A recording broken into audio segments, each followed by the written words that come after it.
gençler, değerli kadınlar, değerli onurlu Kürt halkı, onurlu direngen Van halkı, hepinizi partimiz adına saygıyla selamlıyoruz.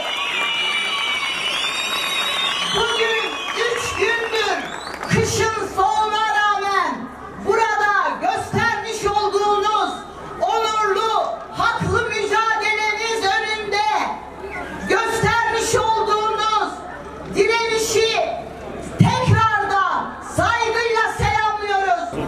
Evet, ben birkaç kelimeyle duygularımı ifade etmek istiyorum, dayanışma duygularımı ifade etmek istiyorum. Bu hukuksuz, haksız uygulamanın bir an son bulmasını bekliyoruz. Hukuksuz bir şekilde hakkı gasp edilmek istenen Sayın Seydanlı'nın arkasındayız. Bunu her şekilde desteğimizi sunmaya geldik. Kelimeyi berxweder, kelimeyi xwedê vîna bi qîmet. En ji Mêrdînê heta wanê silavê gem ji weretînê we bi rêzdarî silav dikin. Keda we sax bê, vîna we her zindî bê hûn her berxweder bin. Bi rastî hûn hêviya hemû gelê Kurdistanê ne. Hûn hêviya hemû Kurdistanê ne.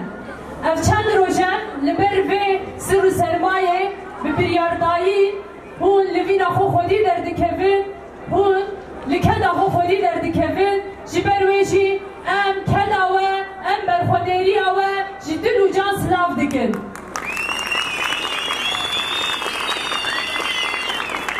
Sî û yekê adarê, piştî sî û yekê adarê, ew kesên ku xwestin vîna we desteser bikin, hatin li berxwedêriya we li vîna we qelibîn û mecbûrman ku li hember segna we paş tegav bavêjin. Tişta ku ev yek bu anda avêtin, bu anda kirin, vîna we ya berxwedêr bû, segna we ya bêhempa bû.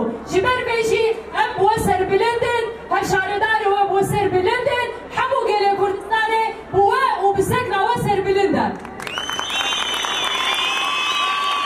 Dibêjin çi? Dibêjin we niyet kiriye, we teşebbüs kiriye. Ev qirêjayî, ev tişt 100 sal berî çawa serhildana Şeyx Saîd da, çawa li Koçgirî, çawa li Dêrsim, çawa li Agirî hebû îro jî aynî tişt, aynî dagirkerî dibeşê. Wî rojî 100 sal berî gelê me, gelê Kurd çawa qebûl nekir, îro jî evî zihniyeta qirêj, zihniyeta dagirkerî qebûl nake. Ev qirêjayî tenê ev biryar tenê derheqê Birêz Abdullah Zeydandanî ne. Ev biryar hemberê gelê wanê ye. Ev biryar hemberê gelê Kurd e. Ev biryar hemberê gelê bindest e. Gelê me evî qebûl nake, odê îro jî çawa eva sê roj e berxwe dide, îro pêda jî dê berxwe bide.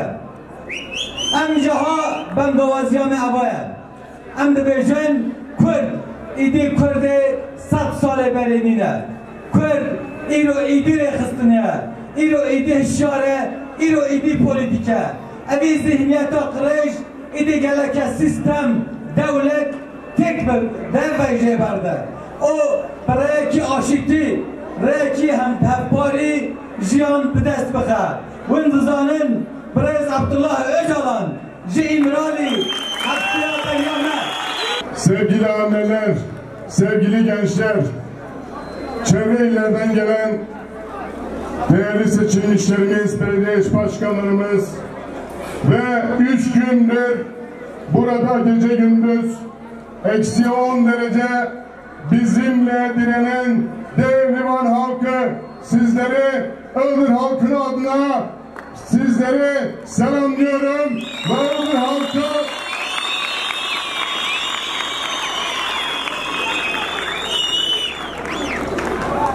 değerli arkadaşlar, seçme ve seçilme hakkı bir haktır.